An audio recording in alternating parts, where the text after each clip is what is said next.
Boa noite a todos. Mais uma noite de encontro com o professor Walter de Andrade. Projeto Iniciação de número 134. Boa noite. É com você, Gilberto. Olá, boa noite. Sejam bem-vindos. Estamos ao vivo aqui nesse sábado à noite, 20h44 nesse momento. Projeto Iniciação de número 134. Vamos para mais um programa. Boa noite, professor. Bem-vindo.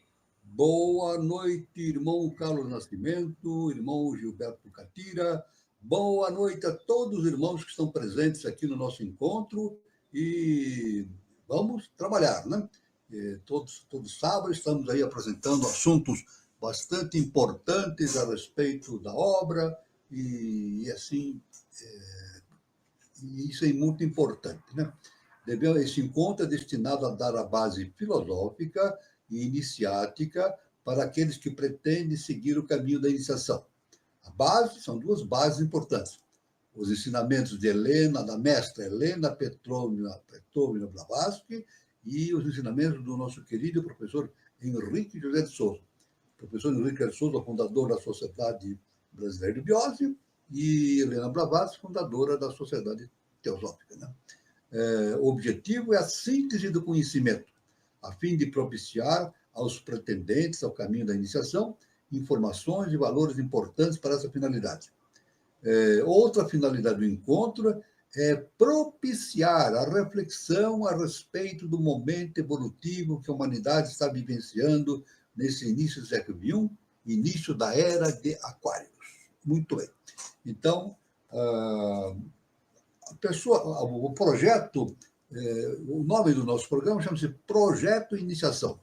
O projeto Iniciação é o projeto mais importante que uma pessoa tem que realizar nesta vida. Não é isso? Então, agora, esse projeto só pode ser desenvolvido se a pessoa se filiar a uma escola iniciática. É necessário filiar-se a uma escola iniciática.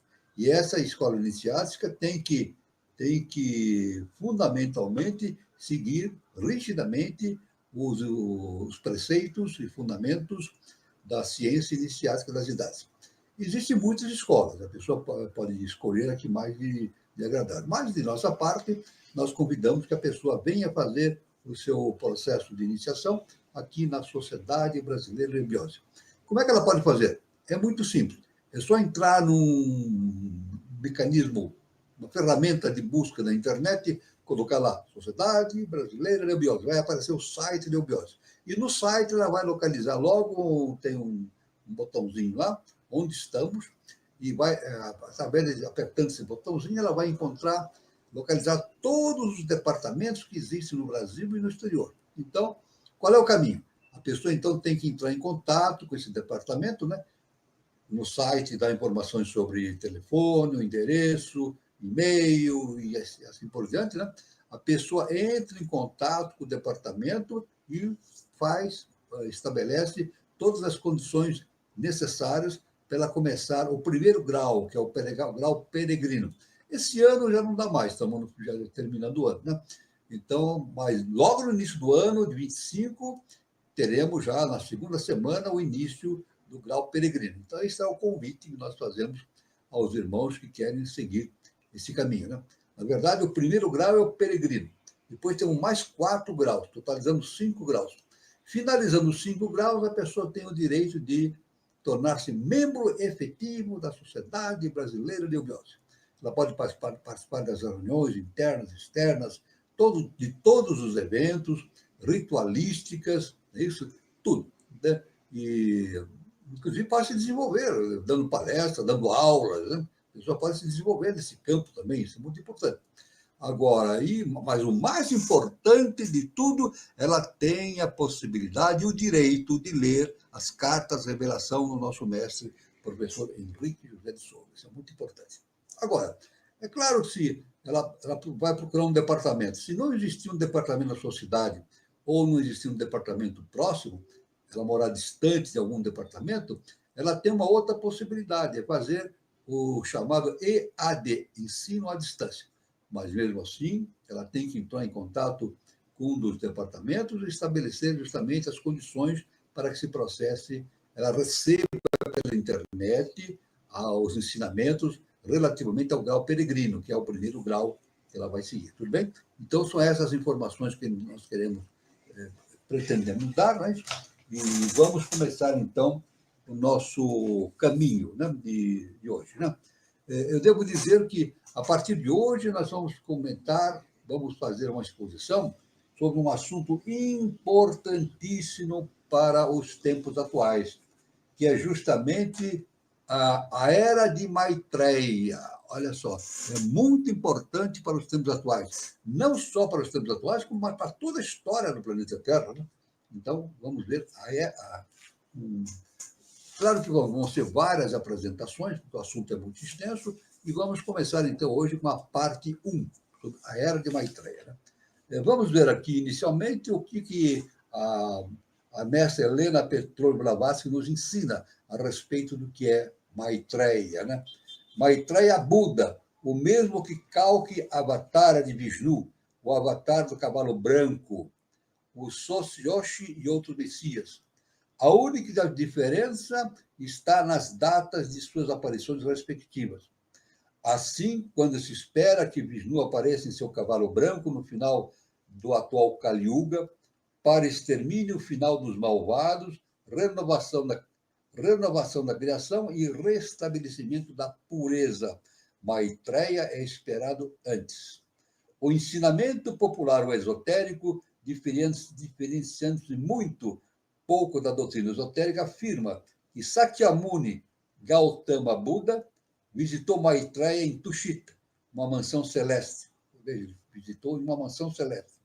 E comissionou para sair dali e se dirigir para a Terra como seu sucessor, ao termo de 5.000 anos após sua morte, Buda. Para que isto ocorra, faltam apenas menos de 3.000 anos. A filosofia esotérica ensina que o próprio Buda aparecerá durante a 7ª subraça desta ronda. Fato é que Maitreya é sequaz de Buda, um célebre Arhat, embora não seu discípulo direto, e que foi fundador de uma escola filosófica esotérica. Segundo declara Eitel, um estudioso, né, erigiram-se estátuas em sua honra numa época tão longínqua quanto 350 a.C. Maitreya é o nome secreto do 5º Buda e o Kalki Avatara dos Brahmanes, o derradeiro Messias, que virá na culminação do grande ciclo. Em todo o Oriente, é crença universal que este Bodhisattva aparecerá com o nome de Maitreya Buda na 7ª raça. Nós podemos dizer, então, que, na verdade, Maitreya é a projeção do primeiro trono. Né? Primeiro trono. A projeção do primeiro trono, do primeiro logos. Né? Então, ele tem que, depois nós vamos avançando nesse conhecimento, ele tem que se projetando lentamente, através de tulcos, através de projeções, em direção da Terra.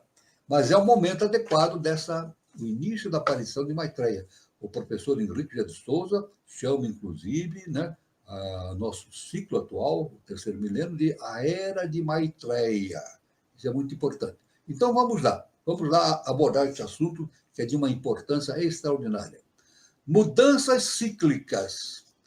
No momento, estamos atravessando um período de transição intercíclica, ou seja, estamos transitando da era de peixes para a era de aquários. Tal fenômeno cósmico exige de nós uma mudança radical de comportamento, sob a pena de ficarmos defasados com relação ao futuro. Todos aqueles que tiveram a boa dita, a oportunidade de tomar conhecimento antecipado dos valores oriundos do próximo Avatara Maitreya, já estão cientes dos seus novos mandamentos da era de Aquários, que diferem das leis mosaicas e dos evangelhos de Jesus Cristo. Esses dois manus viveram em ciclos diferentes daquele em que estamos entrando. Portanto, as regras do Pramanta são outras, por exigência da lei que a tudo e a todos rege. A lei do karma é justa e perfeita. Ela não é uma lei punitiva. O karma não pune. Ela dá oportunidades para a reconstrução do ser humano. Foi elaborado pela mente cósmica, visando ajudar o ser humano a evoluir sem atritos nem sofrimentos, através da sabedoria vivenciada. Assim, a sua essência é de natureza puramente amorosa, o karma, né? Aliás, como tudo que procede do segundo trono e do eterno, evidentemente, né? A verdadeira vida de Cristo. Vamos dar uma analisada nisso, né? Segundo a doutrina secreta de Helena Petrovna Blavatsky, Maitreya é o nome tradicional do quinto budado budista, lamaísta e do Kalki Avatara do Brahmanismo, sendo o último Messias, que advirá no fim do presente ciclo. Então, Maitreya é o grande dragão da sabedoria. Nasceu do fogo e da água, e tudo será reabsorvido com ele. Disse que este Bodhisattva, elevado a Buda, assume a forma que lhe apraz, desde o princípio de um Manvantara até o seu término. Continuando, ele aparecerá como Maitreya Buda, o último avatara do ciclo atual.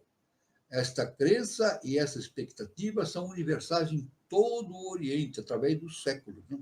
E também no Ocidente, onde é identificado ao Paracleto, cuja parúzia ou segundo advento é aguardado pelos povos crentes nas várias promessas da divindade manifestadas ciclicamente. Mas, segundo os iluminados do Oriente, não será durante a Kali Yuga, essa época de obscuridade terrivelmente materialista, que poderá vir um novo salvador da humanidade. Para antecipar isso, houve a necessidade do julgamento da humanidade em 21 de março de 1956. Então, a humanidade sofreu julgamento justamente no dia 21 de março de 1956. Outros julgamentos acontecerão na sequência. Isso conforme o nosso mestre, o professor Henrique de Souza. O último foi esse, 21 de março de 1956. Os avatares e a redenção das hierarquias. Antes da manifestação de Maitreya, a divindade se apresentará com seu aspecto guerreiro, vindo do Oriente, virá como um aliciador do ciclo, preparando o terreno psicossocial para a plena manifestação da divindade. Será uma tríade formada pelos três arcanos, os três reis do arcano 16, Akidorji, Akadir e Kadir. Maitreya, o primeiro avatara do ciclo de Aquários, virá completar o trabalho de Cristo. Veja só, ele virá completar o trabalho de Cristo, da continuidade, que foi o último avatara do ciclo de Piscis, ou Peixes, ambos manifestados na face da Terra. Veja só que importante. O aparecimento dos avataras difere totalmente do nascimento dos homens comuns. Então, o processo de avatara é diferente do como nós vemos aquilo que a gente vê como o nascimento dos homens comuns. Nos avataras surge sempre, em primeiro lugar, o pai-mãe, para que dessa dualidade venha a nascer o filho, que será ele próprio. Os avataras integrais preparam sempre antecipadamente as suas próprias cortes, a fim de recebê-los futuramente. Essas cortes são constituídas pelas próprias hierarquias dos avataras.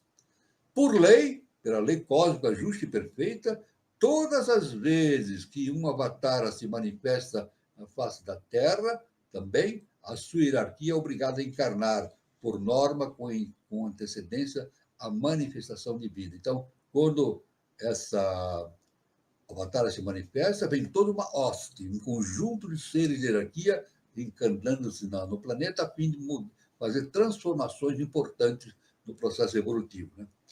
Aí, por isso que falamos em tulcos verticais e tulcos horizontais. Tulcos são projeções das consciências superiores, né? Existem tulcos verticais e tulcos horizontais. A respeito do trabalho avatárico entre os homens, disse o professor Henrique José de Souza: todas as vezes que em jogo estiver qualquer trabalho político, veja-se sempre um outro, ao qual que ele serve de escudo, de cobertura exterior, etc. O poder temporal é um, e o espiritual bem outro. Veja bem, dentro de todas as nossas vivências, o poder espiritual é um, e o poder temporal é outro. Não se confundem, né? Daí a necessidade de certas linhas de tulcos, ou seja, projeções dessas consciências divinas para a face da Terra, né? Existem tulcos verticais e tulcos horizontais. Cada uma dessas categorias de seres tem funções específicas na mecanogênese avatárica. Os tulcos verticais são os diretamente descendentes do Avatara. Os verticais, né? Descendentes descem do Avatara. E os tulcos horizontais são os de segundo escalão, ou seja, os descendentes dos primeiros, que dão suporte, né? Servindo de veículos na face da Terra para essa manifestação superior. Né? O mistério da manifestação de Maitreya está na ação harmoniosa de 3 Budas. Veja, vamos ver então como é que funciona isso. Né? O Buda celeste Maitreya, relacionado com o Avatara de Brahma, o Buda humano Apavana Deva, relacionado com o Avatara de Vishnu, e, finalmente, o Buda terreno Mitra Deva, relacionado com o Avatara de Shiva. Maitreya é a vitória total do trabalho conjunto dos 3 tronos na face da Terra. Veja bem, Maitreya significa vitória total dos 3 tronos, dos 3 logos agindo sobre a face da Terra. Por isso, o tempo da sua manifestação será uma época gloriosa para o nosso 4º sistema de evolução. E, evidentemente, o quarto sistema de evolução caminhando para um 5º sistema. Né? Já isso na internet fala-se hoje abertamente, né? O caminho que a Terra está passando para uma 5ª dimensão. A manifestação do Avatara Maitreya será como o Avatara de Brahma, ou Akbel, tendo como colunas em trabalho auxiliar Vishnu e Shiva, manifestados, ou seja, Krivatsa e São Germano, que futuramente expressarão sobre a Terra os 3 Budas do novo ciclo. O Teotrino ou Deus Trino é a manifestação, já o nome o diz, dos 3 Budas, funcionando harmoniosamente. Um funcionará em Agartha, um em Agartha, outro em Duat, e o terceiro na face da Terra. Então, diga bem, essa manifestação ocorrerá em Agartha, o outro em Duat e outro o terceiro na face da Terra. Né? Em casos especiais, o da face da Terra poderá ser trocado pelos demais nas mais sublimes das interações, dependendo disso, das circunstâncias do trabalho exigido por lei. Então, pode haver trocas, né, específicas desses avatares nos diversos planos. Dizem as tradições que os homens já foram deuses. Aliás, especificamente, somos deuses, né? Especificamente falando, conforme Jesus o Cristo, ele falou, vós sois deuses. Somos deuses, mas como? Deus, com o nosso comportamento, dessa forma, na humanidade, somos deuses esquecidos da nossa divindade. Né? Agora, devido à queda, esquecemos as suas origens e potencialidades inatas. Então, nos esquecemos da nossa origem, evidentemente, monádica. Maitreya, sendo a síntese dos 3 Budas, trará para a Terra os valores divinos perdidos, então resgatados. Ou seja, a onipotência, que é a pura vontade, a omnisciência, expressando a completa sabedoria, e a omnipresença, que é a plena atividade. Então, existe uma dualidade na manifestação avatárica, né? A respeito da necessidade da humanidade reconhecer os valores do avatar e do que ele representa para ela, o professor Henrique José de Souza se manifestou da seguinte forma. Olha só o que o professor Henrique José de Souza nos ensinou. Enquanto a humanidade não reconhecer o avatar, nunca será feliz. O avatar é Deus. É preciso que ele seja reconhecido com a divindade. Isto precisa ficar bem esclarecido para que haja compreensão desse mistério. Eles aparecem na Terra para diminuir o seu peso, quer dizer, para tornar a Terra mais leve. Para provar ao mundo a existência deles, avataras, veio à Terra Buda e depois Cristo. Então, Buda e Cristo foram precursores do Maitreya, né? Eles não vieram fundar religiões, eles vieram justamente dar o início do caminho, da sequência, no início não, da sequência ao caminho para a manifestação do Avatara Maitreya. Né? Deus veio 2 vezes para o bem da humanidade. Depois virão 2 jovens, Maitreya e Mitradeva, como confirmação da presença de Deus. A nossa obra tem trabalhado para a vinda desses dois jovens, porque ela é o conhecimento, a sabedoria, o amor, o alimento doce do segundo trono, a delicadeza, a compreensão e o perdão. Como os vemos por aquilo que foi dito, agora mesmo, né? A lei se manifesta sempre amorosamente com prodigalidade infinita. Então, é a base da lei universal, pelo eterno, por Deus, como se diz, é o amor e o perdão. É sempre assim, baseado no amor e o perdão, como Jesus nos afirmou, e o nosso mestre, professor Henrique Jesus, também deixou bem claro. Né? Pela iniciação assúrica, as yogas, a meditação, a ritualística, a lei proporcionou-nos um processo de que permite projetar os seres para frente, redimindo as consciências, acelerando a evolução do ser humano e da própria Terra. Os avatares agem sempre em geminidade, sempre em dois, justamente para atender a dois tipos de iniciação. Então, normalmente, na projeção avatárica, sempre há justamente a diferenciação entre o polo masculino e o polo feminino, porque vivemos no campo da polaridade, né? Então tem que ser assim. Podem perceber que sempre há duas, uma parelha manúsica, né? Representando essa projeção da divindade, né? Os manus e os julgamentos cíclicos. No fim de cada ciclo, os povos e civilizações entram em decadência. Sempre aconteceu isso, sempre. É muito claro na experiência humana. No fim de cada ciclo, os povos que existem entram em decadência e os povos e as civilizações entram em decadência. Tudo acontece quando começa a surgir no seio daquele que está morrendo a semente de uma nova civilização. Então, não é o fim, é a transformação. Quando ocorre a finalização de um ciclo ou de uma civilização, não é o fim daquilo, é a transformação. É como o Lavoisier nos ensinou, através da lei que ele descobriu, que não é uma lei química, é uma lei do universal. Nada se cria, nada se perde, tudo se transforma. Nessas ocasiões são efetuados os julgamentos cíclicos.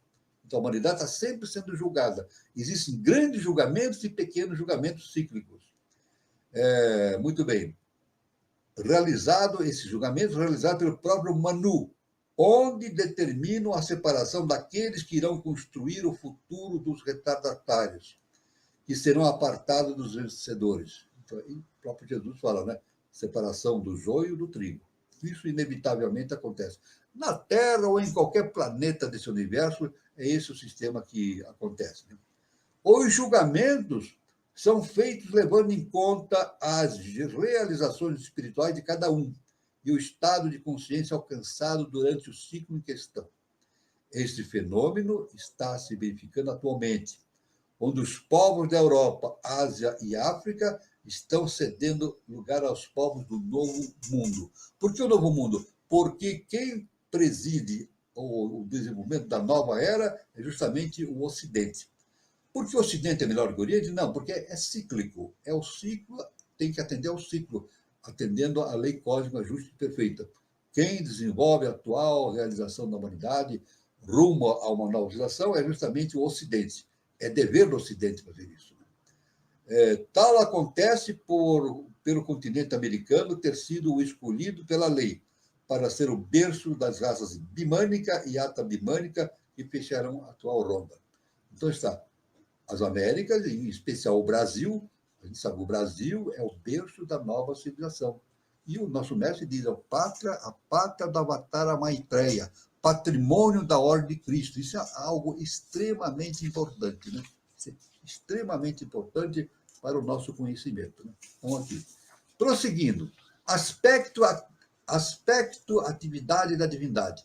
Então, existem três aspectos. A omnipotência, a omnisciência e a omnipresença. Maitreya trará para a humanidade da Idade de Ouro três valores que são intrínsecos. Três valores intrínsecos. Primeiro valor é a onipotência, relacionado ao aspecto vontade, que já deveria ser uma característica divina patente no homem. Isso já deveria ter aparecido no homem há tempos. Trata-se do dom precioso que nos foi legado pelos Pitris, conhecidos como filhos de Brahma, nos meados da terceira raça da nossa quarta ronda. Trata-se de uma característica que está presente em todos os seres que lograram a autoconsciência.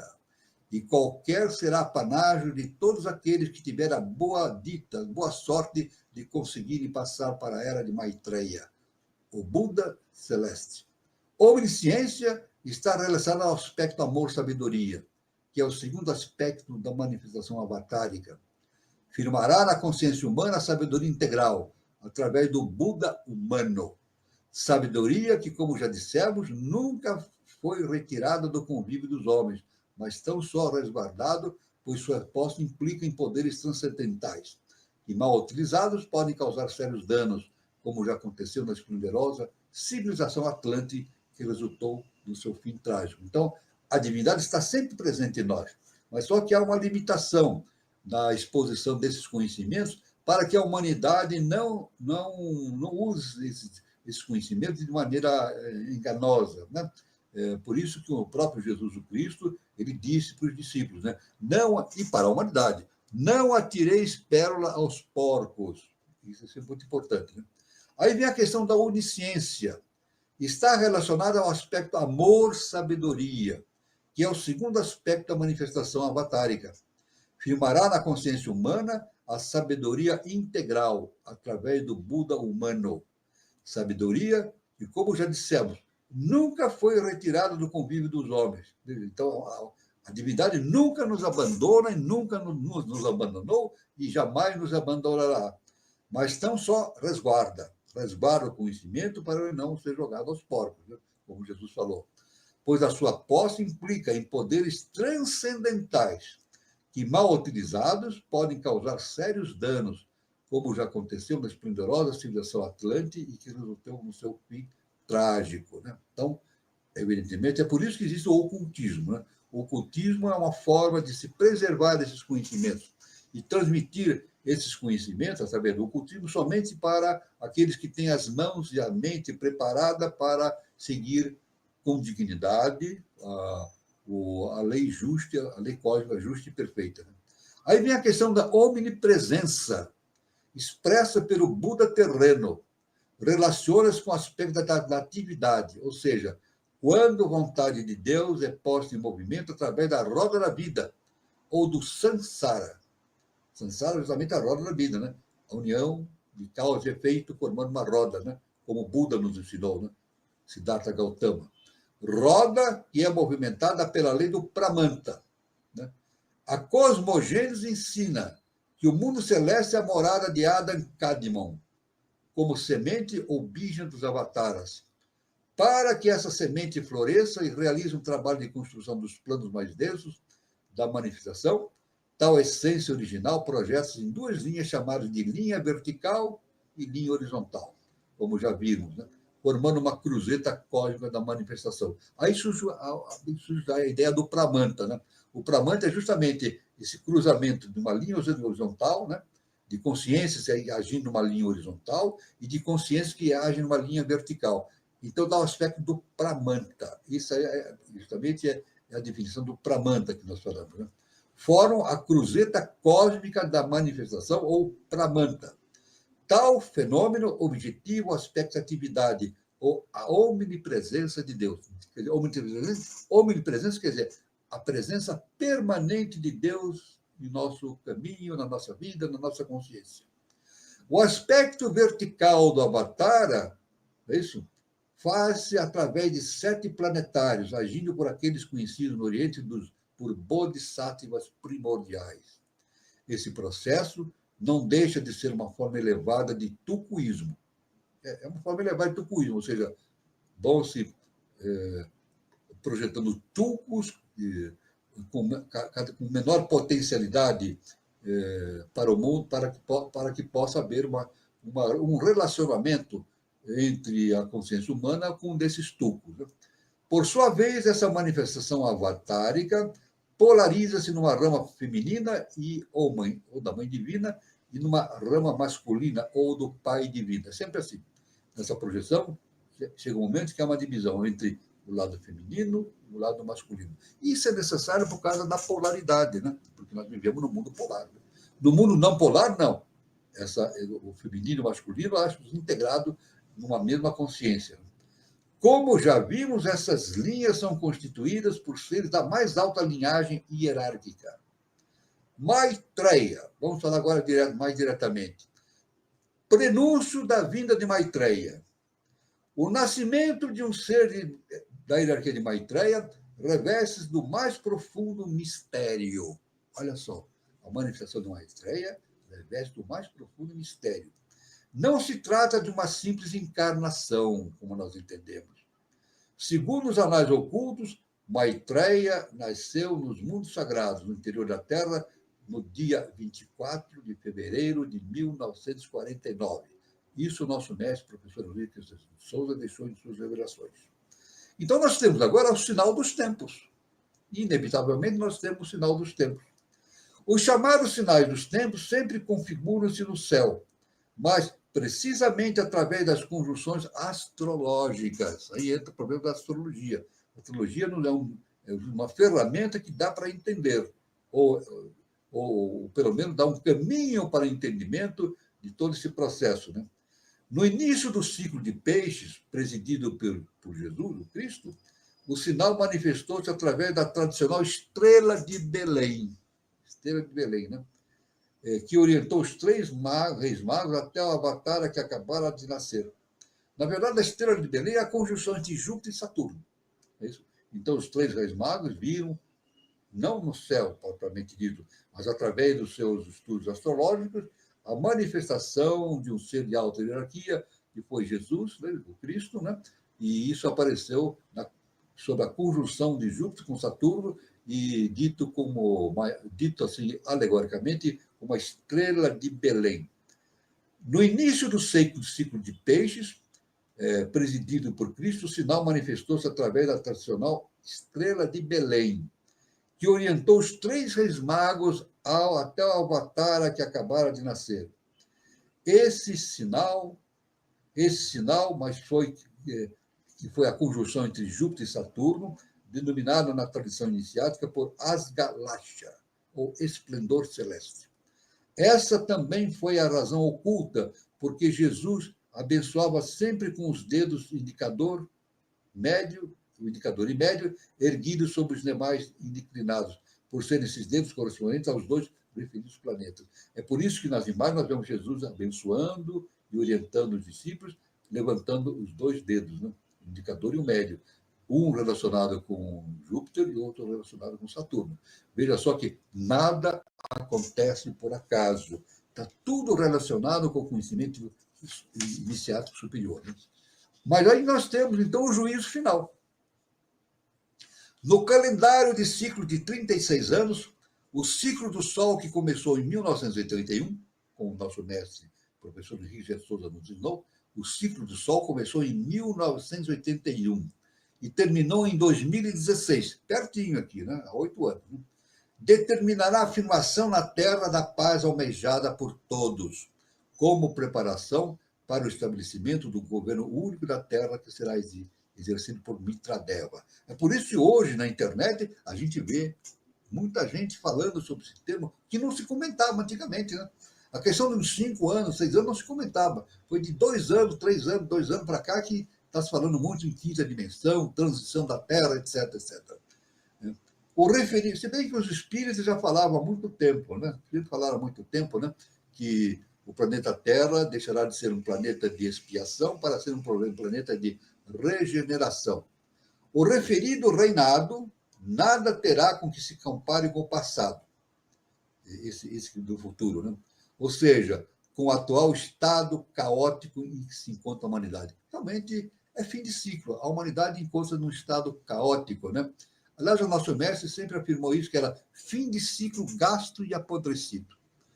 O nosso mestre nos afirmou isso. Fim de ciclo gasto e apodrecido. Não é o final dos tempos, acaba tudo, não. É o reinício de uma nova era.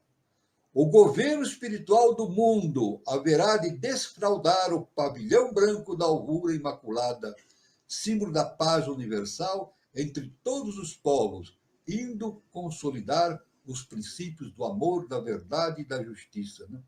Então, o governo espiritual do mundo deverá desfraldar essa bandeira, justamente símbolo da paz entre todos os povos. Isso inevitavelmente vai acontecer. A guerra vai deixar de existir. O nosso mestre fala que a guerra é a maior das imoralidades. Isso deixará de existir quando o planeta Terra atingir, se encaminhar cada vez mais para a quinta dimensão. Segundo o professor Henrique José de Souza, a presença da Avatara Divina, que presidirá ao ciclo de Aquários, começará a fazer-se sentir com maior intensidade nos últimos anos do ciclo do Sol. Que ano? 2016. Ele já previa na década de 40, 50, né? E 2016 era justamente o fim do ciclo do Sol e o início do resplendor da manifestação de uma nova era que iria começar a se manifestar. Os verdadeiros cristãos sensíveis haverão de reconhecer no Avatar o mesmo Cristo universal, que animou aquele que morreu na cruz há 2000 anos. Então, a morte de Jesus na cruz tem esse significado universal, justamente relacionado à Maitreya. Isso é muito importante. O chamado juízo final nada mais é do que a passagem de um ciclo para outro, com o respectivo julgamento, que já foi efetuado. Enquanto isso, o Oriente inteiro aguarda o novo Avatara, como sendo o sucessor do próprio Gautama Buda. No Oriente, espera-se no Oriente, né? E o próximo Avatara é o sucessor de Gautama Buda. Mas nós podemos entender que Gautama Buda foi o preparador desse novo ciclo, né? De Maitreya. Não só o Gautama Buda, mas o Jesus o Cristo. E outros tantos seres de elevada hierarquia, né? Aí nós temos, então, a fim da Kali Yuga, que é a Idade do Ferro, né? A Idade do Ferro. Segundo as mais sublimes revelações, Maitreya virá cercado de asuras luminosos. Olha só. Maitreya virá cercado de asuras luminosos. No começo, nem todos o reconhecerão. Ele virá, mas nem todos reconhecerão o Avatara. Depois de um certo tempo, contudo, o seu irmão Buda terreno, com o nome de Mitradeva, ocupará o seu lugar como lei bem certa, para que o trono Asgalaxi Deus-se firme na terra. Outro sim, também acontecerá, 3 reis virão do Oriente como solicitadores do ciclo. O Buda terreno afirmou que com a sabedoria do pai e o amor da mãe, seria afirmada pelos filhos a onipotência do eterno na face da terra, e que governaria sob a égide da paz, amor e sabedoria. Mas antes se daria uma distribuição completa das ervas daninhas com a morte das nações. Então, tudo que acontece de irregular hoje, de desastroso, isso vai desaparecer. Está desaparecendo. Fim de ciclo. Gasto e apodrecido. Então, e o nosso mestre nos indica, no ano 3005, com a manifestação, o início da nova civilização. É por isso que o nosso canal, então, tem o nome de Canal Conexão 3005. Né? O dragão volta a sua cabeça para o Ocidente. Olha só como a ciência iniciática se refere a isso. No início do século XX, os valores espirituais que até então se encontravam no Oriente foram transferidos para o Ocidente, mais precisamente para o Brasil. Importante, os conhecimentos que estavam no Oriente foram transferidos para o Brasil. Guarde bem isso, isso é muito importante, eu vou repetir. Os conhecimentos iniciáticos fundamentais da ciência iniciática que estavam no Oriente foram transferidos para o Brasil, porque o Brasil é a pátria do Avatara Maitreya, berço da nova civilização. Seres da mais alta hierarquia passaram a encarnar-se aqui no Ocidente. Olha só, seres da mais alta hierarquia começaram a encarnar-se no Ocidente. Alguns já vieram encarnados, ou seja, vieram pela face da Terra, enquanto outros pelos mundos interiores. Né? Quando o grande dragão virou a cabeça do Oriente para o Ocidente, foi o sinal do começo do fim, ou o término da Kali Yuga, ou a Idade do Ferro. A Kali Yuga chegou ao fim. Veja bem, a Kali Yuga chegou ao fim. Mas muita gente ignora esse fato. Muita gente ignora esse fato. Ou a maioria da humanidade, não é muita gente, a maioria da humanidade ignora esse fato. Não dá a menor importância para isso. Do seio de nossa civilização decadente, a nossa civilização está decadente, está surgindo uma nova raça. Vamos repetir. Do seio da nossa civilização decadente, está surgindo uma nova raça. E nós vimos que tudo de novo surge com a decadência de uma civilização. É o que nós estamos passando, a decadência de uma civilização para o surgimento de novas possibilidades evolutivas. E para isso trabalha a grande fraternidade branca, desde há largo tempo, a grande fraternidade branca. Quando surgiu a grande fraternidade branca? Ela foi instalada justamente durante a Lemúria. É isso? A Lemúria, quando assumiu justamente o controle da espiritualidade da Terra, justamente um ser de alta hierarquia, né? Que é justamente o governo oculto do mundo, né? E para isso trabalha a grande fraternidade branca desde há largo tempo, mesmo sem a humanidade aperceber-se do fenômeno. A raça futura será dos deuses ou dos homens divinizados pelos seus próprios esforços. Então, no futuro, voltaremos a ter a convivência dos deuses e dos homens na face da Terra, né? A raça futura será dos deuses ou dos homens divinizados pelos seus próprios esforços. E o Canaãs de toda parte do mundo, né, seres de hierarquia, tanto do Oriente como do Ocidente, anunciarão a boa nova, que é a da chegada do supremo instrutor do mundo, o senhor Maitreya. Veja bem.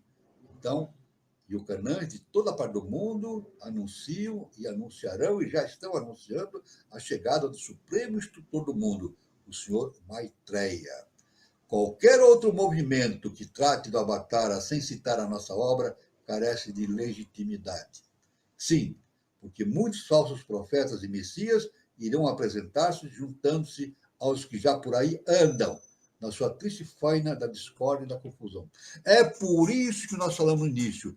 Para o processo de iniciação, é necessário que a pessoa siga uma escola iniciática, e essa escola iniciática, se for realmente iniciática, ela tem que seguir exatamente os preceitos da ciência iniciática das idades.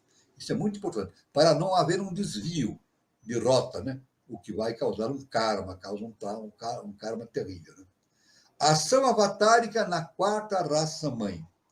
A antropogênese ensina que para que tudo decorra bem na manifestação, não só no respeitante à pessoa humana, mas também no que concerne às hierarquias superiores, é necessário que haja uma perfeita harmonia entre os veículos manifestados e a essência espiritual que os vai ocupar. Então, é necessário que haja sempre uma harmonia entre aquilo que está encarnado com aquilo que está provindo das altas esferas espirituais. No início da formação da nossa quarta ronda terrestre, as hierarquias celestes manifestaram-se nas raças primitivas, ainda numa fase muito primária da sua evolução. Por isso ocorreram muitas dificuldades. Por isso as hierarquias celestes estão sempre se manifestando, descendo, trazendo os impulsos superiores para a evolução da humanidade. Senão não seria possível, né? Ou seja, como o nosso mestre diz, nada acontece por acaso. Nada acontece feita pelo homem. O homem pode ser apenas, e deve ser apenas, um veículo para a consciência superior. Cada vez melhor, um bom veículo para as consciências superiores. Né? Tratando do assunto, a segunda fala do Logos assinala que as duas primeiras raças-mãe, a adâmica e a hiperbórea, eram dois ramos podres da terceira cadeia lunar. Então, a primeira e a segunda raça eram realmente, devido ao transbordo lunar, eram remanescentes, como diz aqui o projeto iniciático, ramos podres da evolução lunar. Trata-se de almas grupais que viviam instintivamente, com falta total do mínimo vestígio de consciência, e por isso mesmo que deveriam ser dirigidas por força pelos pitres. Por isso que os pitres dirigiram essas raças para que elas seguissem o seu caminho no sentido evolutivo. Né? Na terceira raça-mãe lemuriana, desenvolveu-se a consciência psíquica da humanidade. Aí a humanidade nasceu justamente na terceira raça-mãe, lemuriana, em meados da terceira raça-mãe. Segundo a cronologia oculta, a raça lemuriana formou o Pramanta de número 333. É isso? Então, na verdade, a evolução caminha no ritmo de 111, né? Então, 111, 222, 333, né? 1, 2, 3. Então, a raça lemuriana, Pramanta, de número 333. Nesta raça foi consolidado o corpo físico do homem. E somente nas últimas sub-raças aprimorou-se mais o corpo emocional com a chegada dos senhores de Vênus. Importante, houve um transbordo das consciências de Vênus justamente para a Terra, né? Passando, evidentemente, uma parte passando pela Lua e outra parte vindo diretamente para a Terra. A quarta raça-mãe Atlante formou o Pramanta número 444, a quarta estágio, né? 111, 222, 333 e depois 444. É o 111. Lá nós podemos dizer o seguinte: 111 é sempre o número básico da evolução. Todos que estudam química estudam justamente a tabela dos elementos, né? Não tem a tabela geral dos elementos? O nosso mestre diz, existem 111 elementos. Sempre naquela tabela dos elementos, existe, não sei quantos, aí precisa investigar quantos a ciência coletou até hoje, designou até hoje. Mas, na verdade, o fundamental são 111 elementos. Nesta raça, a quarta raça-mãe, a consciência da responsabilidade pessoal foi consolidada. E, em virtude desse fato, a lei do karma individual passou a imperar. Essa civilização tinha como dirigente os 7 reis de Edom. Na oitava cidade Atlante vivia a divindade, nas pessoas daqueles que hoje conhecemos com o nome de São Germano, Lorenza e Krivatsa. Tudo caminhava consonante aos ditames da lei, justamente. Nessa oitava cidade, né? Atlante. Diz o nosso querido professor Henrique José de Souza. Na quarta subraça Turânia iniciou-se a corrupção que finalizou com o incesto moral e físico, advindo daí a queda da quarta raça-mãe. Justamente na quarta subraça Turânia começou a degeneração e que ocasionou justamente a queda da quarta raça-mãe Atlante. Segundo os anais secretos, os 7 reis de Edom dirigiam as 7 cidades ou cantões da Atlântida. A quarta cidade era Romacapura, era de importância fundamental, pois datava a tônica geral da civilização. Mas é por isso que Roma chamou-se Roma. Roma, no Império Romano, é a origem do nome Roma, justamente provém do nome da antiga capital, da quarta cidade da Atlântida, chamada Romacapura. A quarta cidade de Ramacapura era de importância fundamental, pois dava a tônica geral da civilização. Dirigia os Turânios da quarta cidade, o monarca hoje conhecido com o nome de Rigden de Diepo. Este rei estava sendo envolvido pelas forças tamásicas, que começavam a dominar aquela esplendorosa civilização. Então, as forças tamásicas, né, materiais, começaram a envolver a civilização, provocando a sua decadência, né? Em vista disso, as instituições espirituais advindas da oitava cidade de Moacrã não estavam mais sendo atendidas. O rei Muisca, da oitava cidade, foi obrigado a manifestar-se fisicamente na corte do rei da quarta cidade, sob o aspecto de Iocanã, a fim de remediar a situação. Ele, justamente o Muisca, fazia parte da tríade espiritual da oitava cidade, constituída por Muisca, Muízes e Muca, representando as 3 hipóteses do Eterno. Aí, então, houve o fim da raça Atlante e início da raça Ária, da nossa raça ariana, na quinta raça-mãe. Fim da quarta raça-mãe e início da quinta raça-mãe. Na ocasião, surgiu o Manu primordial da pessoa de Vaisvasvata, que na realidade eram gêmeos espirituais nas pessoas de Vyasha Manu e Mahima Manu. É isso? Aliás, o Vaisvasvata é o Noé bíblico, né? O Vaisvasvata corresponde ao Noé bíblico, né? O Manu e mais 12 grandes iniciados providenciaram a recolha das sementes da nova raça no seio dos melhores filhos da raça Atlântida. E foram recolhidos na quinta subraça Atlântida, a quinta semítica. Foi tirado a elite espiritual, justamente pelo Manu primordial, né? E então foram trazidos em direção do Oriente, da Índia, né? Os eleitos foram encaminhados para o Planalto do Pamir. O que é o Planalto do Pamir? É um planalto de muitas montanhas, situado numa região transhimalaíanica. Então, nós temos a Índia, temos os Himalaias e, justamente, o Planalto do Pamir. Foi lá, justamente, que foram aqueles seres que vieram conduzidos por Vaisvasvata e constituiria, justamente, uma nova raça, que daria, depois, origem à raça ariana, né? Eles já eram a raça ariana, né? Formaram, e lá no Planalto do Pamir, eles formaram o primeiro núcleo da quinta raça-mãe, a raça ariana, ainda no período Atlântico. O Supremo Legislador recebeu no alto de uma montanha os mandamentos da lei do Manu, os quais serviram para nortear a nova raça. Então, ali foi dado as leis, né? Foram mandados os mandamentos lagartinos, né? Que serviu justamente de base para todas as leis que existem nos povos, né? Todos existentes no planeta Terra tiveram como inspiração justamente as leis manúsicas, né? Provindas de Agartha. Com o passar dos tempos, os conhecimentos sagrados passaram a ser ministrados apenas por colégios iniciáticos, sendo instituído o culto aos mistérios. Aí surge os colégios iniciáticos e o culto aos mistérios, justamente para proteger os conhecimentos, para não cair em mãos de pessoas que poderiam usar esses ensinamentos para o malefício da humanidade. Com a decadência atlântica, os deuses recolheram seus mundos subterrâneos. Então, na Atlântida, os deuses viviam junto com os homens. As grandes hierarquias viviam na face da Terra com os homens. Com a queda atlântica, eles passaram para os mundos internos, mundos subterrâneos. E teve início a manifestação da divindade apenas pelo processo indireto dos avataras. Aí surgiu justamente o processo avatárico. O processo avatara significa descida da lei. Avatara significa descida da lei. Aí começou o processo avatárico. Por quê? A divindade, os deuses foram para os mundos internos, mas Deus não deserdou os seus filhos na Terra.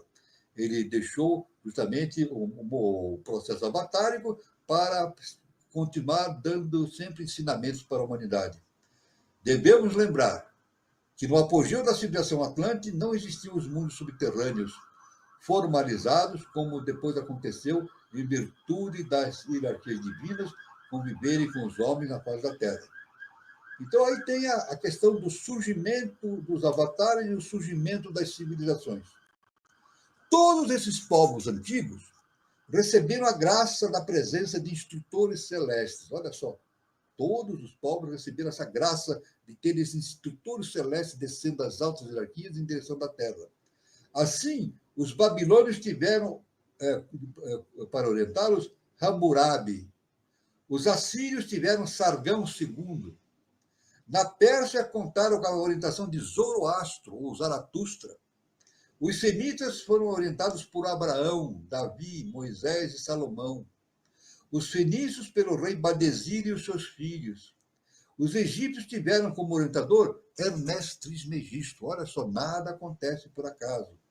Hermes Trismegisto, que deu início àquela civilização, além do avatar Tutmés III e Nefertiti, casal do qual surgiram os Rishisup Júnior e os Dianes Agnisvatas, que expressavam os 7 reis de Edom. Também no Egito, no ano 1314 a.C., apareceu o avatar Akhnaton. Olha só, também através da divindade, hein? Ou apareceu o avatar Akhnaton, ou Amenófis IV, com Nefertiti, a sua esposa, dos quais nasceram as Pleiades, ou Dianes Barixades, que eram as expressões das rainhas de Edom, que também caíram na Atlântida e foram sacrificadas. Perdendo seus corpos eucarísticos, as mesmas vieram servir de mães aos atuais Dianes Budas. Então, aí nós temos o trabalho, justamente, que temos no Ocidente, né? A tragédia do Gólgota, olha só, vamos prestar bem atenção nisso, né? Nesse conhecimento iniciático. A tragédia do Gólgota foi mais uma queda espiritual da humanidade. Crucificaram um anjo. É impossível a gente imaginar isso. A humanidade crucificando um anjo celestial. A obra passou a operar em duas frentes. Uma no Ocidente, através do cristianismo primitivo, e outra no Oriente, através dos templos de Éfeso, Esmirna, Pérgamo, Tatiara, Sardes, Filadélfia e Laodiceia. Em 985 da nossa era, no Tibete, houve a tentativa da vinda de Maitreya. No Tibete, em 985, houve a tentativa da vinda de Maitreya, o Atara Maitreya. Veja só que importante, né? Aí, no sistema geográfico tibetano, deveria dar-se a continuação do trabalho iniciado na Palestina por Yoshua Ben Pandira. Então, o trabalho encerrado por Yoshua Ben Pandira, que foi crucificado, continuou depois, 985 anos depois, no Tibete. Né? Aliás, no Tibete, a Helena Blavatsky, ela esteve no Tibete, nos mundos internos, e trouxe conhecimentos específicos sobre o Tibete. Hoje, o Tibete já não tem mais aquela função que tinha. Todo o conhecimento do Tibete foi trazido para o Brasil, e passando pela Pedra da Gávea. Olhem bem, importante essa informação.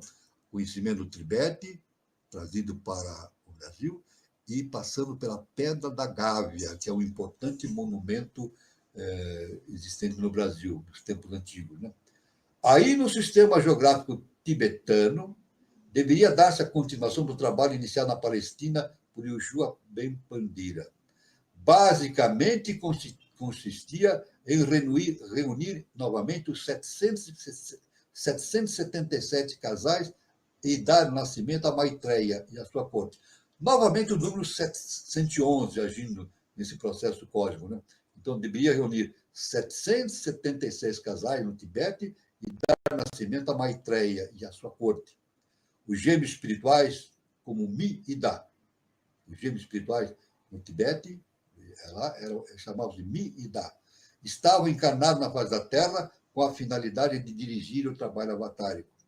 Nessa época, Mahriman atuava como guardião do templo central e Akidori dirigia os Matradevas. De todas as partes do mundo, ocorreram aí adeptos, no Tibete, né? Relacionados ao mistério avatárico.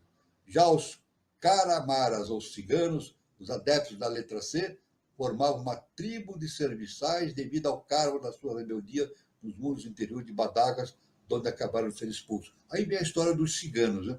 A história dos ciganos está intimamente ligada justamente com a ciência iniciática e com a evolução espiritual da humanidade. Né? Muito bem, nós damos aqui, vamos encerrar essa apresentação da parte 1, né? A Era de Maitreya, primeira parte. Nós vemos agora continuando, a parte 2, 3 e assim por diante, né? Até atingirmos explorar o assunto inteiro. Tudo bem? Então, eu passo aqui para o nosso irmão Carlos Nascimento, é isso? E para que haja considerações dos nossos irmãos, né? E possamos trocar ideias a respeito do que foi exposto.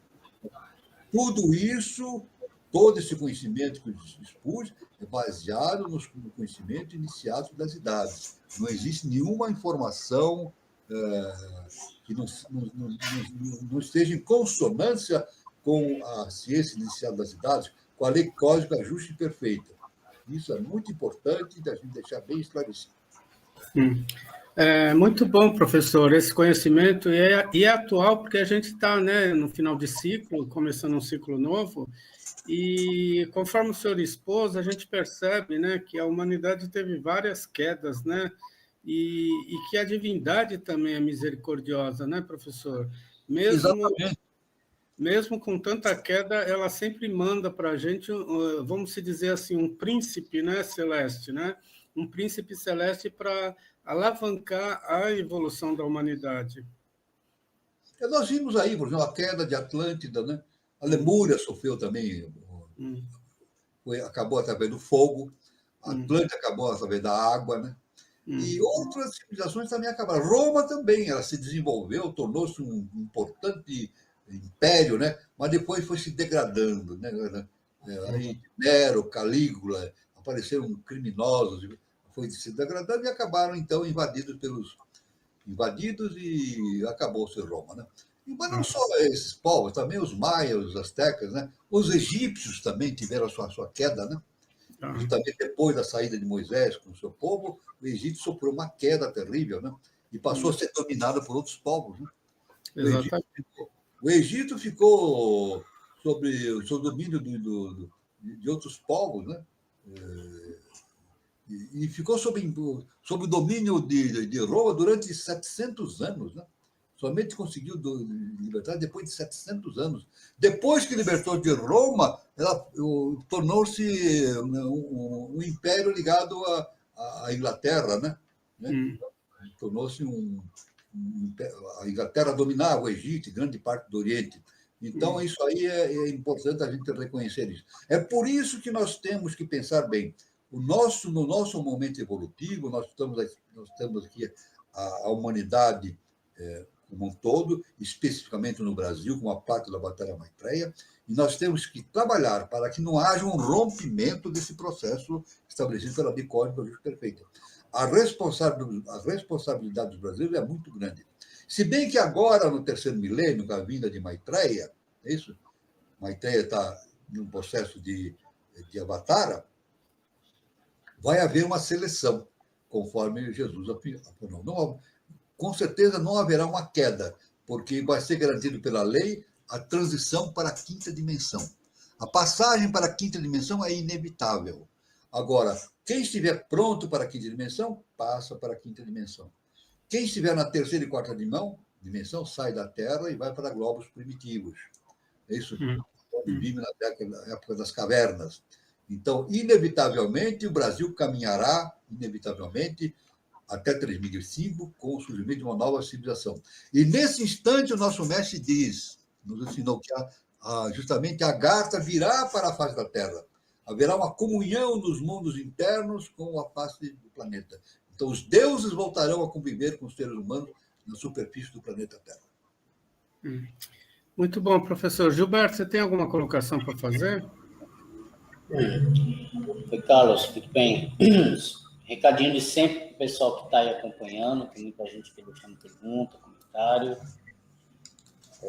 Eu de sempre, compartilha o nosso conteúdo aí com um colega, algum amigo, uma pessoa que gosta, né, desse tipo de tema, de assunto.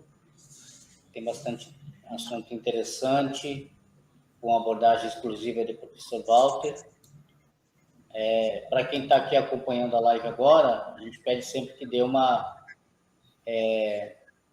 que curta, né? Clica ali no botãozinho do curtir, para poder impulsionar aí o nosso conteúdo na plataforma, para mandar, o YouTube manda, né, para mais pessoas esse conteúdo. E se for a primeira vez, se estiver vendo aqui agora ao vivo ou gravado, inscreva-se no canal. A gente, né, sempre que tem alguma novidade, alguma atração, alguma atividade nova no canal, você recebe aí a notificação. Hoje é o programa 134, o número de 134. Então, o 134 é apenas somente do Conexão 3005, além de todos os outros conteúdos que já tem aqui no canal. Hoje é o último dia, né, de dezembro, aliás, de novembro. Ó, já estou me antecipando. Então, assim, a gente já praticamente terminou o ano, né? Então, o professor começou aí o programa falando, né, dos graus, né? Para quem, por exemplo, quem quiser conhecer, quiser estudar, quiser entender um pouco melhor a eubiose, geralmente as aulas elas começam aí a depender do departamento, né? Se for um curso físico, né?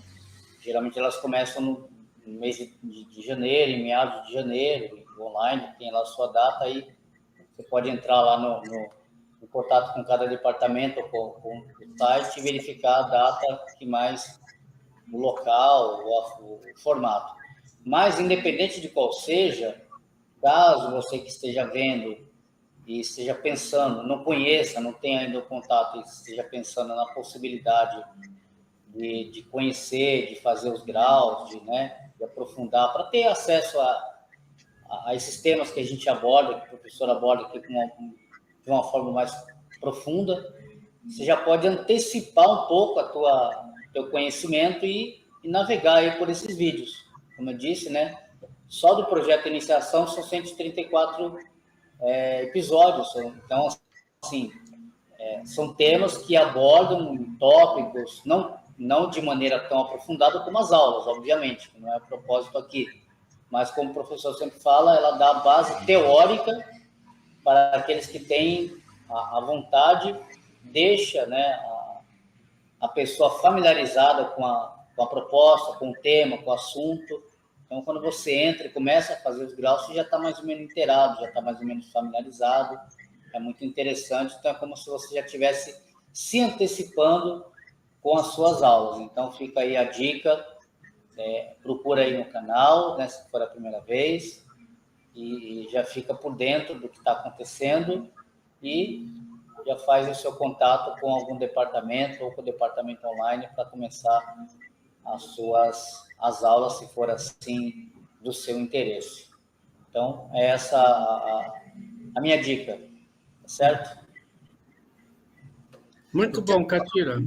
Carlos, eu quero falar também algo. Eu quero fazer uns comentários aqui, para que todos percebam que, a partir de alguns anos para cá, está se falando muito na internet a respeito da quinta dimensão, da transição da Terra, mas o Espiritismo já falava há muitos anos, mas agora mais objetivamente nas redes da internet, tem muita gente falando, eu nunca vi, eu estou espantado, eu realmente, eu estudo esse assunto tudo, eu estou espantado pela quantidade de pessoas que estão falando a esse respeito das mais variadas formas, Então, e justamente o nosso mestre diz que o fim do ciclo do Sol daria-se em 2016, e com o surgimento cada vez mais com uma velocidade mais avantajada do início da nova era, era de Maitreya, e justamente o que está acontecendo.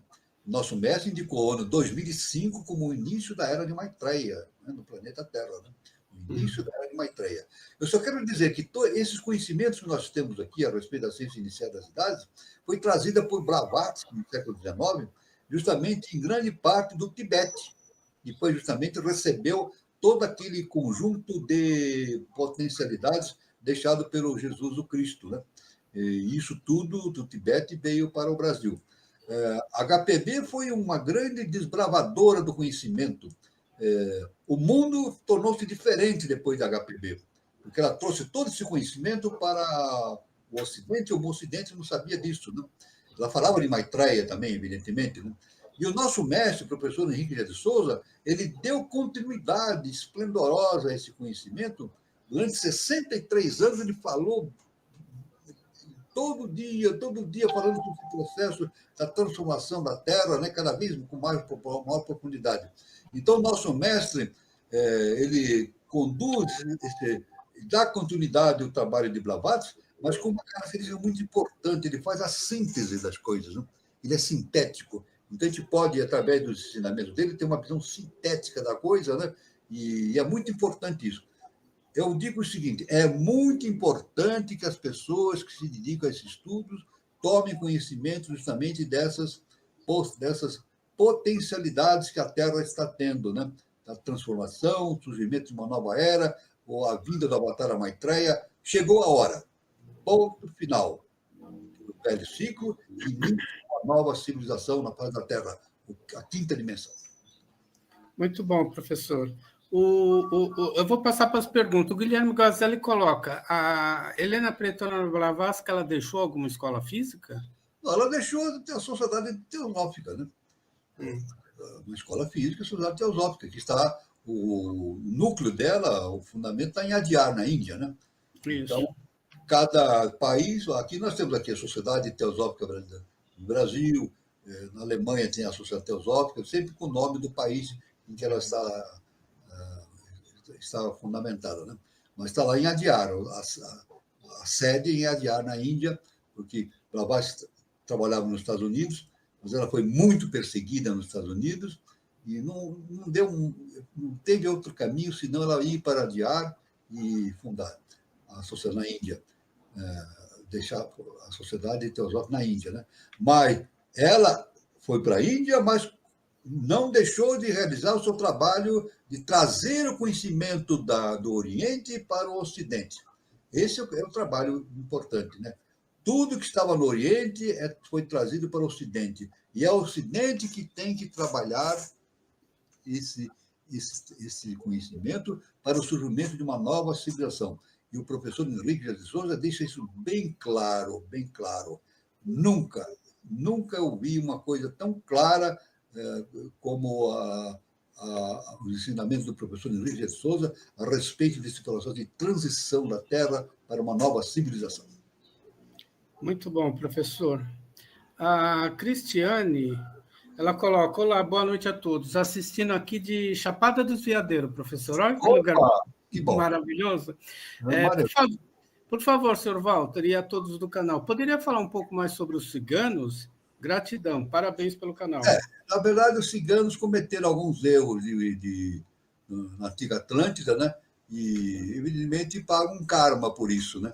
Eu não posso agora entrar em detalhe, porque aí precisaria trazer um material específico, mas eu prometo que brevemente eu vou falar mais detalhadamente sobre os ciganos, né? Mas tem essa história dos ciganos como seres que conviveram em Atlântida e, não se comportando de maneira adequada, tiveram um karma acentuado, né, na sua vida atual e progressivo. Mas é claro que é sempre admitindo o seguinte, que Deus não pune nem castiga, Deus dá novas oportunidades, né? Os ciganos têm a oportunidade, são seres humanos que nem nós, né?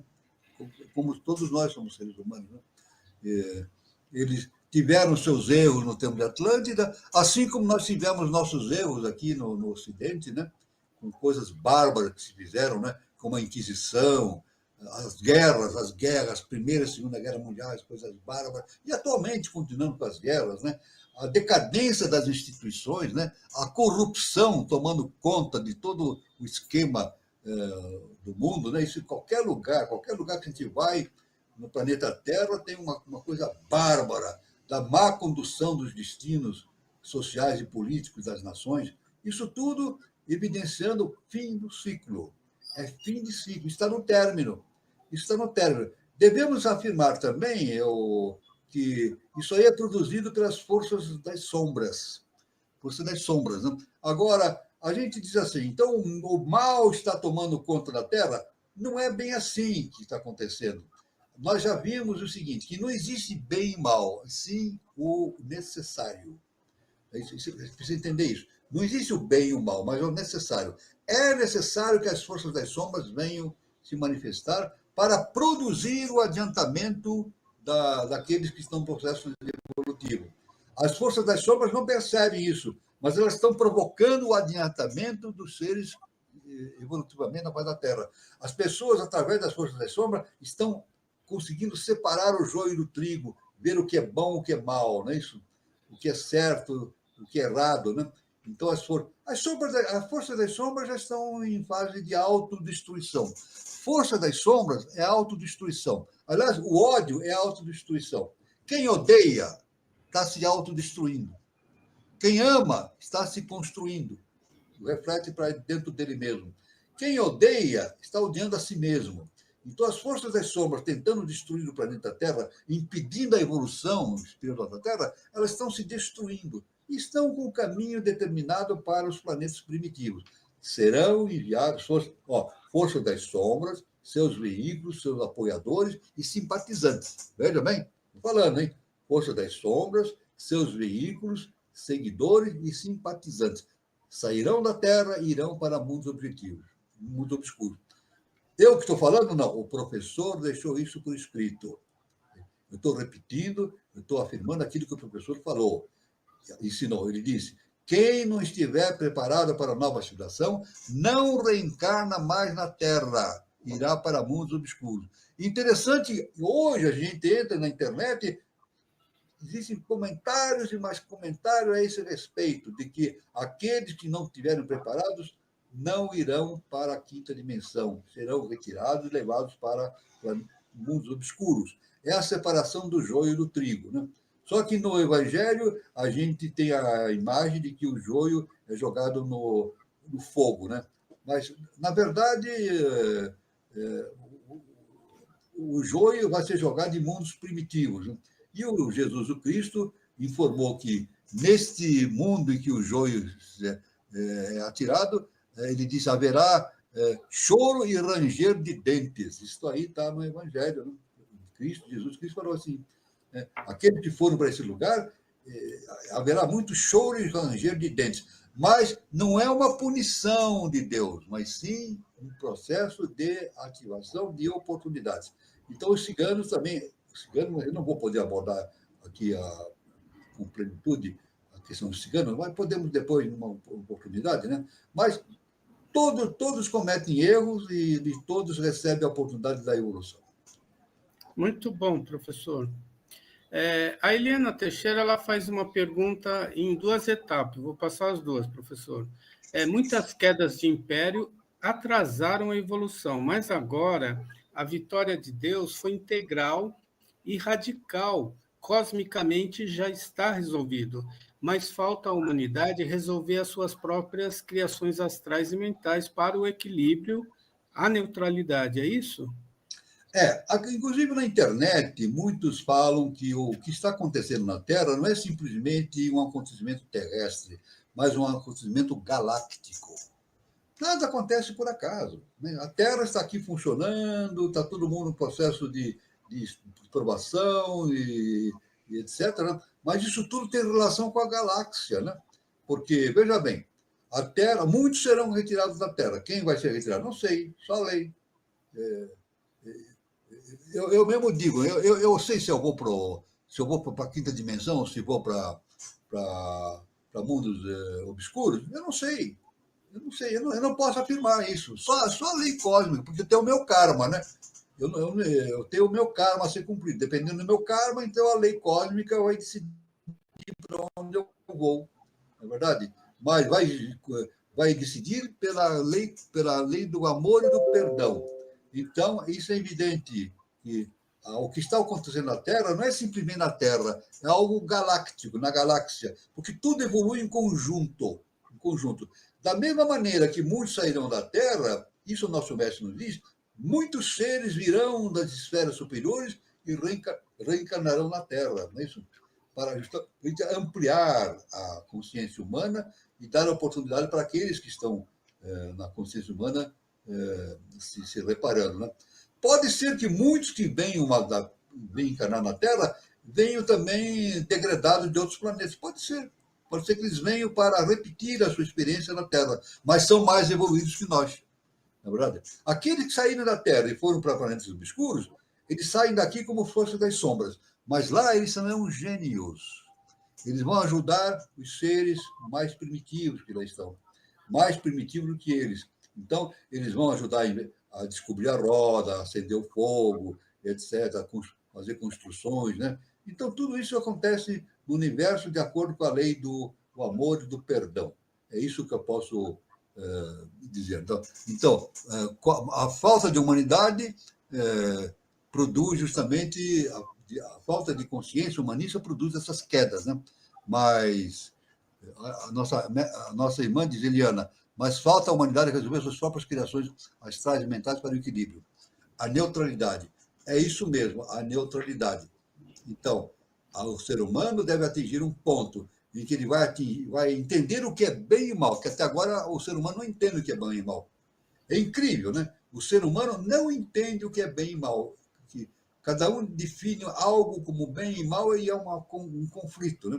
Mas não é bem e mal, é o necessário. O que acontece no mundo não é bem nem mal, é o necessário para a evolução da humanidade.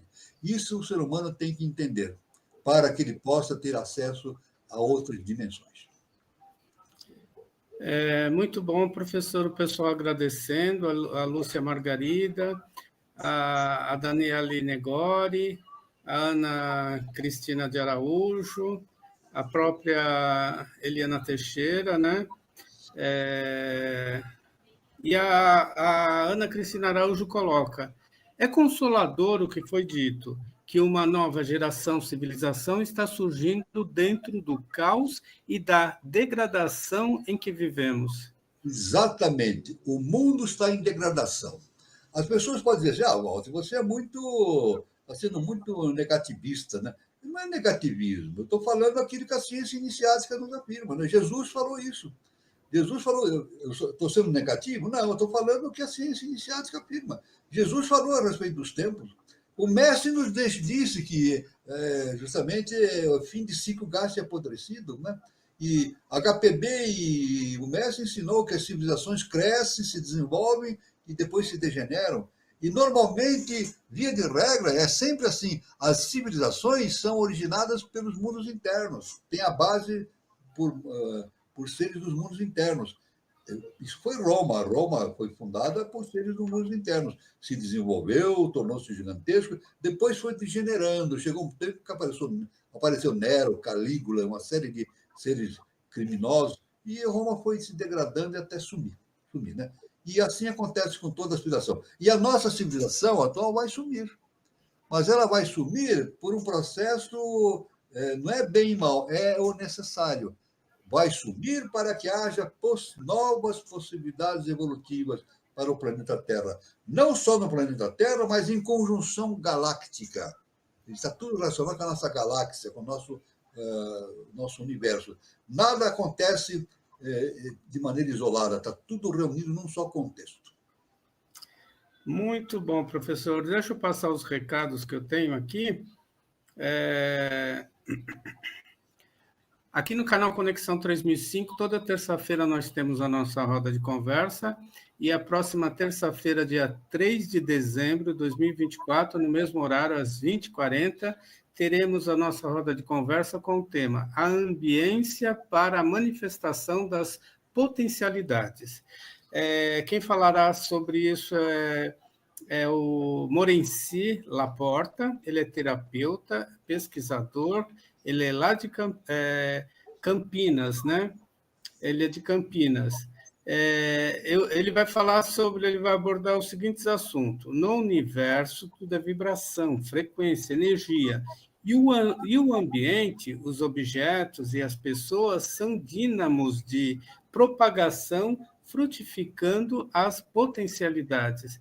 Então, é um tema também muito atual, muito interessante. Participe, é terça-feira agora, dia 3 de dezembro de 2024, às 20h40. Os mediadores serão Daniela Troncoso e Eduardo Nunes.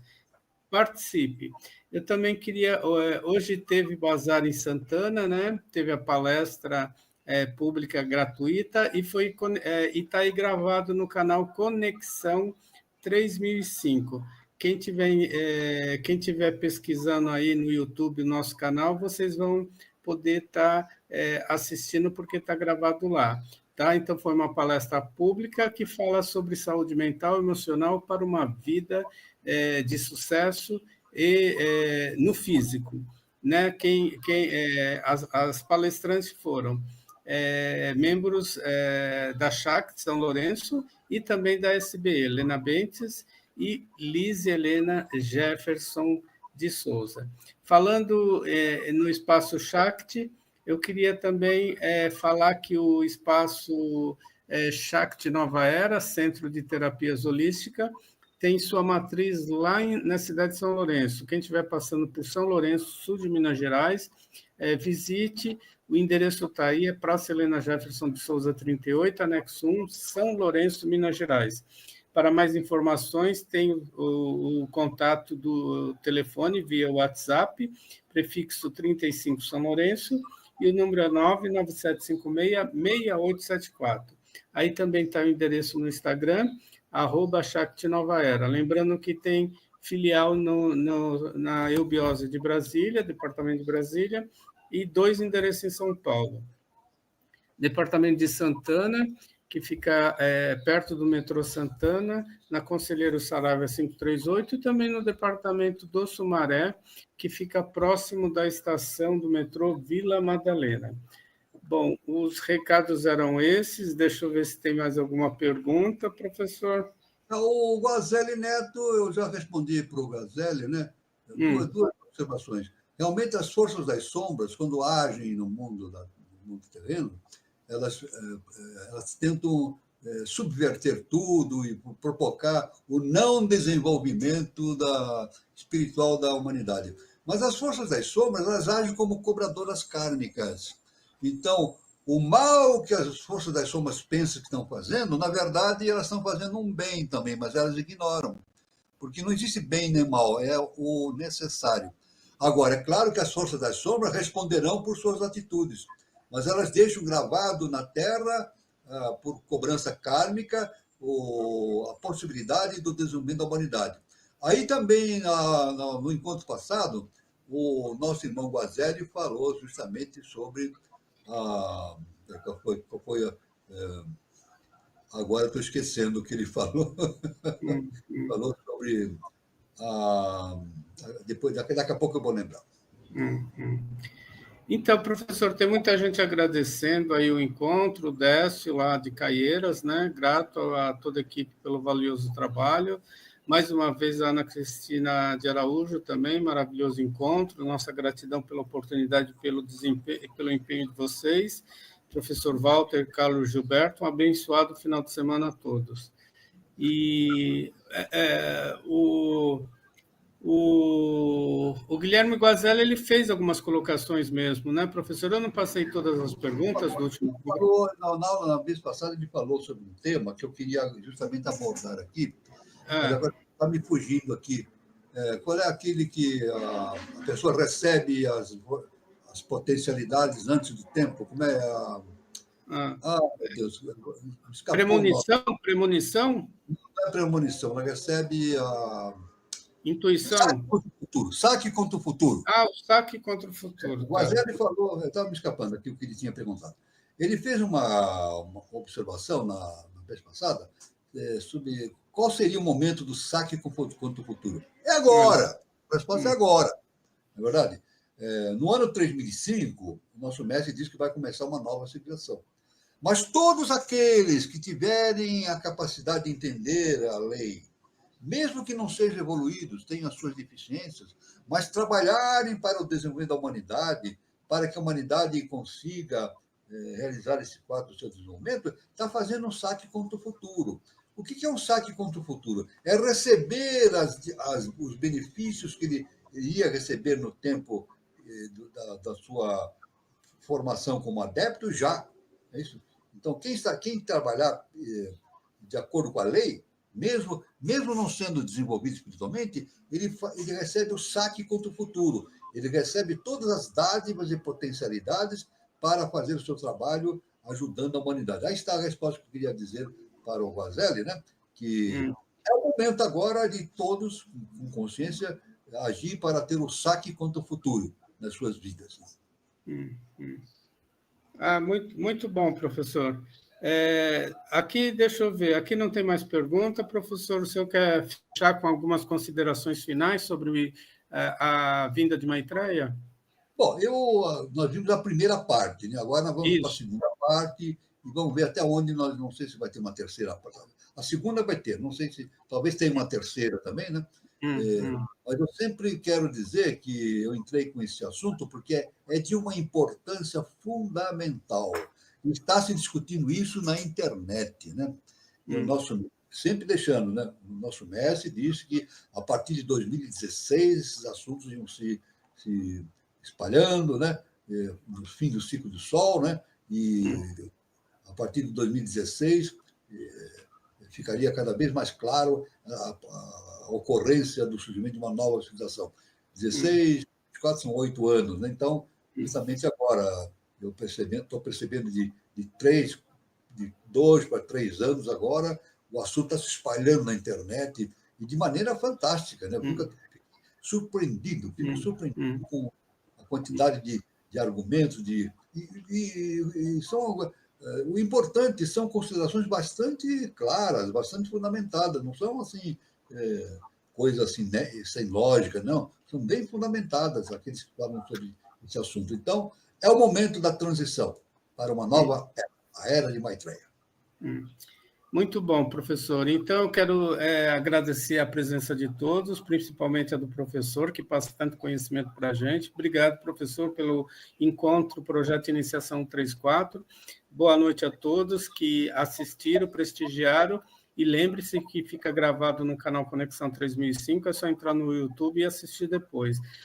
Um bom final de sábado a todos, um bom domingo, e até terça-feira na nossa próxima roda de conversa e até o próximo encontro, que o professor vai abordar o segundo programa sobre o tema Maitreya. Boa noite a todos. É com você, Gilberto. Isso aí, boa noite a todos. Bom finalzinho de sábado, para quem vai se divertir, para quem vai descansar, né? Um bom domingo. E nos vemos no próximo programa. Boa noite a todos. Boa noite, professor. Boa noite, meu querido irmão Gilberto Cartida, meu querido irmão Carlos Nascimento, meus queridos irmãos que estiveram presentes aqui no nosso encontro, e até sábado que vem, justamente com Avatara Maitreya, parte 2. Muito obrigado. Luz, paz e amor para todos, e fiquem todos com Deus.